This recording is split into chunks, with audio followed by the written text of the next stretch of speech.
E as pessoas que só assistem Globo ficam bitoladas e assimilam um tipo de informação. Então, por isso que tem que ter isso. Tem que ter a rede social. As pessoas têm que se conscientizar. Por exemplo, tem o cara lá que me assiste. Eu quero que o cara que me assista todo santo dia. Quanto mais me assistir, melhor. Inclusive, quero mais seguidor. Sempre queremos mais. Lógico, é bom. Só que assim, se a pessoa só me assiste, o cara só escuta a minha opinião.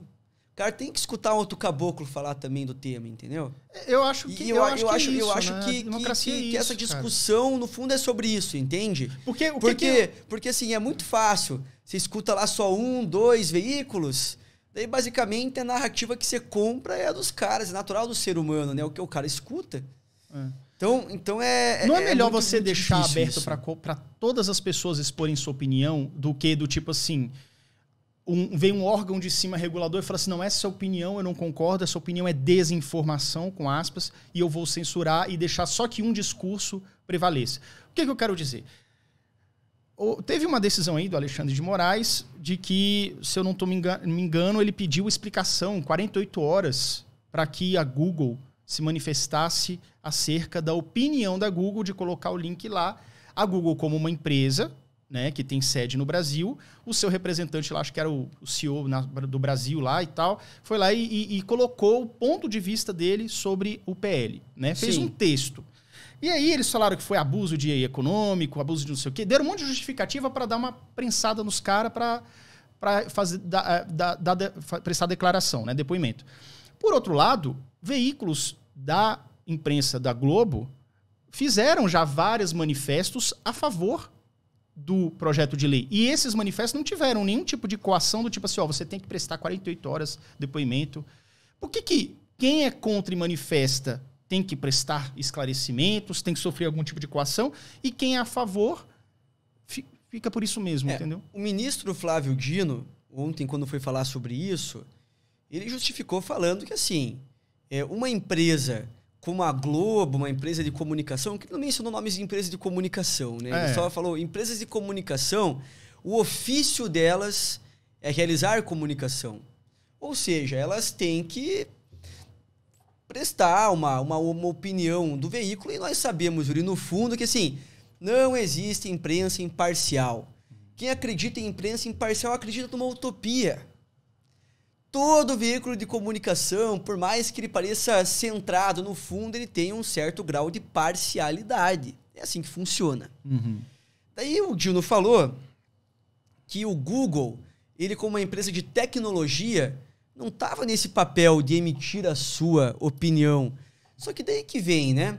A gente sabe que hoje há incentivos bilionários, de certos bilionários aí mundo afora, para crescimento de ONGs, para crescimento de movimentos que pregam certos tipos de pauta progressista, principalmente vinculados à cultura da lacração. O George Soros, por exemplo, ele coloca milhões de reais em ONGs brasileiras que tem esse tipo de bandeira. Inclusive, quando o Dino subiu o Complexo da Maré, a ONG que ele visitou é uma ONG que o George Soros colocou 6 milhões de reais. Entendi. E é uma ONG que ela defende, entre outras pautas, uma polícia com abordagens mais brandas.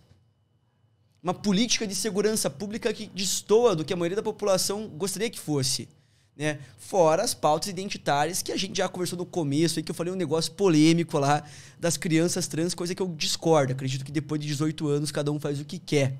Mas enfim, tento empurrar essa agenda goela abaixo. Eu sou um cara prolixo, mas o ponto que quero chegar é o seguinte. Você pega grandes empresas, eu nem falo de George Soros, grandes empresas que querem ganhar dinheiro, querem anunciar e conseguir público. Não vou lembrar de cabeça aqui um exemplo, porque por não ver TV eu não vejo muito comercial, mas você pode pegar, por exemplo, uma empresa de cosmético, e ela coloca lá um casal de namorados, homens, no dia dos namorados lá, para fazer um merchan com cores da bandeira LGBT. De boa! A empresa faz o comercial que ela quer fazer, é o direito da empresa fazer, tá ligado? Mas daí a empresa ela acaba indiretamente emitindo uma opinião política. E aí, nesse caso, não se aplica esse tipo de regra só com o Google, só com o que eu não gosto que seja falado a esse tipo de coisa. Então eu acho que isso esse negócio de, tipo, prestar depoimento em 48 horas. Eu sou um cara conservador. Eu sou um cara conservador. Me considero um conservador no espectro político. Sou um conservador. E assim, a gente não vê comerciais tentar enfiar a goela abaixo midiaticamente pautas conservadoras. A gente não vê um comercial, passando uma mensagem anti-aborto, por exemplo. Porque não tá na moda, porque não é o que a garotada gosta, entendeu?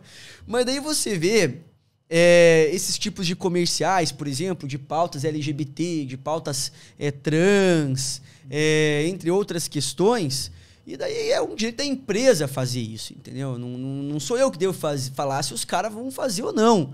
Só que não há qualquer tipo de discussão na sociedade se isso emite alguma opinião política ou não, né? Só que quando se trata de um manifesto, de uma big tech, sobre algo que vai contra aquilo que aquele grupo político defende, daí a conversa muda completamente de figura. É algo que na minha cabeça não faz sentido. Não faz, apesar de que o comercial pode ser algo indireto, e o manifesto do Google foi direto até demais. Mas assim, não faz sentido.